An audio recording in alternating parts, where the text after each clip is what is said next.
Hello, my name is Caroline Smith, and today I will be talking about Alzheimer's prevention. Dementia has become a major concern due to its increasing prevalence worldwide. Dementia does not discriminate against age, sex, or economic status. The Alzheimer's Association states that every 67 seconds, someone in the United States is diagnosed with this disease. There is no cure for this disease, but however, there are lifestyle changes and medications that we can do to decrease our risk. Research suggests that we can decrease our risk of Alzheimer's by lowering our cholesterol and controlling our blood pressure. Research suggests that we can decrease our risk of Alzheimer's by lowering our cholesterol.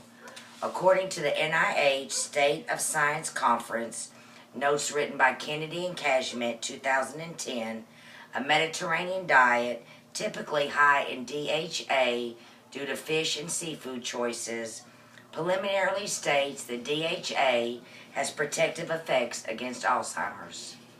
A Mediterranean-style diet is typically high in fruits, vegetables, and whole grains.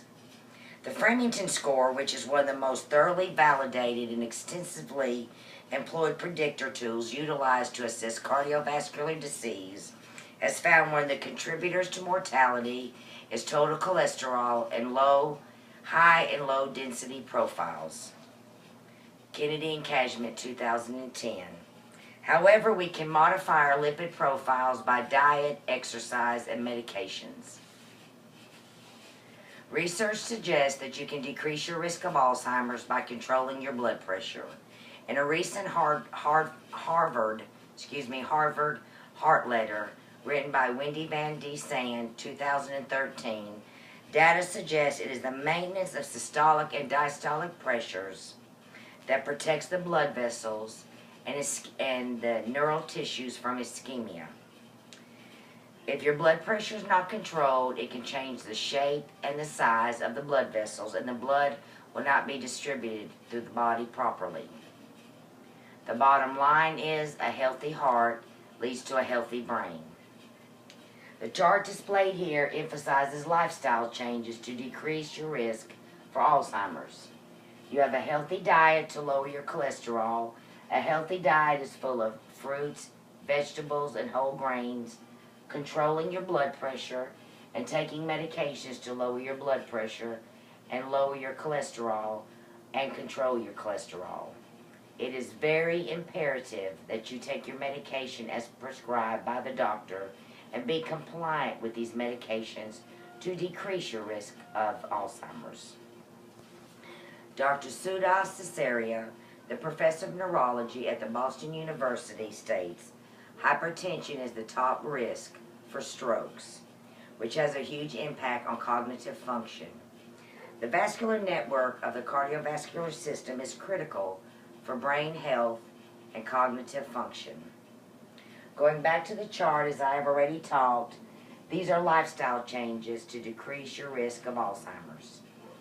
Healthy diet to lower cholesterol, diets with fruit, vegetables, and whole grains, controlling your blood pressure, and taking medications to lower your blood pressure and to control and lower your cholesterol. It is, like I said earlier, very imperative that you adhere to your doctor's orders and take your medication to decrease your risk for Alzheimer's. In conclusion, we cannot pick our DNA genes, but we can be proactive and take measures that can decrease our risk for Alzheimer's. Thank you. Is there any questions? Can Alzheimer's be prevented? No, not at this moment. There is no cure for this disease, nor is there any drugs to slow the progression of this disease. But we can be proactive and take measures to decrease our risk for Alzheimer's. Good question. Any other questions? What happens if I don't have hypertension?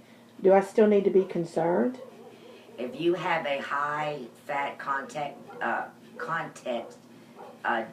diet and a sedentary lifestyle, you are at risk for hypertension.